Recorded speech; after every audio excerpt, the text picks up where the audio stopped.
One of the most important question में ये आता है, अ gulab jamun contain a sugar syrup. एक गुलाब जामुन है जो कि चाशनी को कंटेन करता है एज यूजुअली। इसमें कहता है कि जो 30% है गुलाब जामुन का वो चाशनी कंटेन करता है। Find approximately how much syrup would be found in 45 gulab jamun. अगर ऐसे जैसे एक गुलाब जामुन है, अगर ऐसे 45 गुलाब जामुन होंगे तो आपको बताना है कि इसका वॉल्यूम कितना होगा। और हर एक गुलाब जामुन का जो शेप है कुछ इस प्रकार से है, each shaped like a cylinder with two hemispherical end with length 5 centimeter and diameter 2.8 centimeter।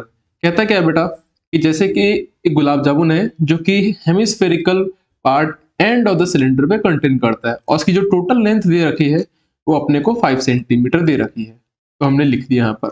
और डायमीटर कितना दे रखा है बेटा अपने को, डायमीटर दे रखा है 2.8, यानी कि रेडियस कितनी होगी, रेडियस होगी आपकी 1.4 सेंटीमीटर। ना अब अपने को वॉल्यूम निकालना है। इससे पहले जो अपने को गिवन होता है ना वो लिख दीजिएगा आप। Given equals to what, diameter of the, diameter किसका दे रखा है बेटा आपको, सिलेंडर, सिलेंडर एंड, और दूसरा हेमिस्फेरिकल पार्ट। हेमिस्फेरिकल पार्ट कितना है, इज इक्वल टू हम डाल देते हैं 2.8 सेंटीमीटर। और दूसरा लेंथ दे रखा है क्या, द लेंथ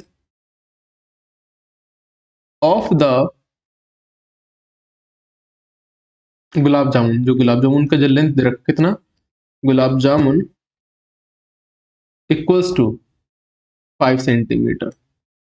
अब अपने को पूछा वॉल्यूम कितना होगा, तो वॉल्यूम निकालने के लिए आप डायरेक्ट कैलकुलेट करो।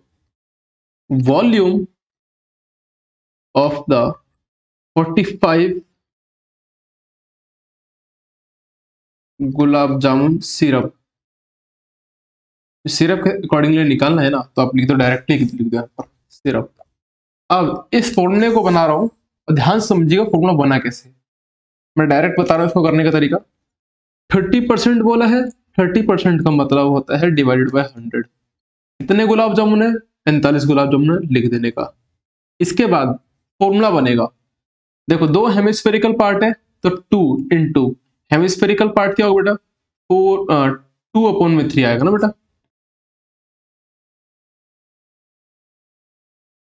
2/3 पाई आर का क्यूब प्लस का, और एक सिलेंडर दे रखा है तो सिलेंडर क्या होगा बेटा आपको, पाई आर का स्क्वायर फिर एच, बीच में सिलेंडर है यानी कि पाई आर का स्क्वायर एच, और दो हेमिस्फेरिकल पार्ट है 2/3 पाई आर का क्यूब। जब हम इसको सॉल्व करेंगे 30/100 इंटू 45, अब 4/3 पाई की वैल्यू बेटा कितनी होगी, सबसे पहले काम करो इन दोनों में कॉमन, चलो डायरेक्टली कर लो, नहीं पहले कॉमन निकालो आप। चलो पहले कॉमन निकालते हैं, तो कॉमन निकालते समय हम क्या करेंगे इसमें, इनटू पाई आर का स्क्वायर दोनों में कॉमन है तो पाई आर का स्क्वायर कॉमन निकाल लेना।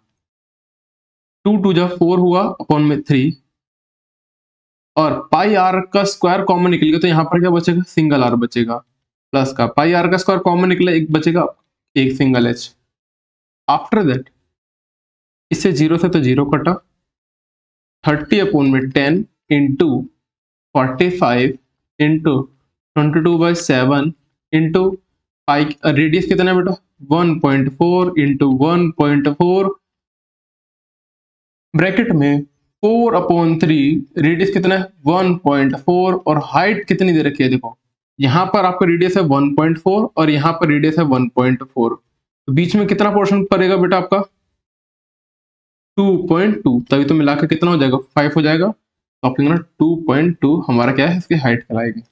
अगर आप इसको पूरे को अगर कैलकुलेट करते हो तो आपको जो एग्जैक्ट आंसर आएगा वो इस प्रकार आएगा बेटा, आपको कुछ 33981, और डेसिमल बेटा आपका आ जाएगा बेटा यहाँ पर पॉइंट और सेंटीमीटर क्यूब, ठीक है। और यहाँ पर लिखने से पहले आप यहाँ पर आंसर इसका फॉर्मेट लिख देना क्या, 2 into volume of a cylinder plus का sorry 2 into volume of hemispherical part plus का volume of cylinder. Got it the point or not? और इधर आप लिख देना बेटा हाइट, इधर आप लिख देना हाइट ऑफ द सिलेंडर। कितना बैठेगा सिलेंडर का हाइट, जो कि हम h मान रहे हैं, जो कि 2.2 सेंटीमीटर बनेगा। और रेडियस तो आपको बता ही दिया था, अब आप कर लोगे, ठीक है।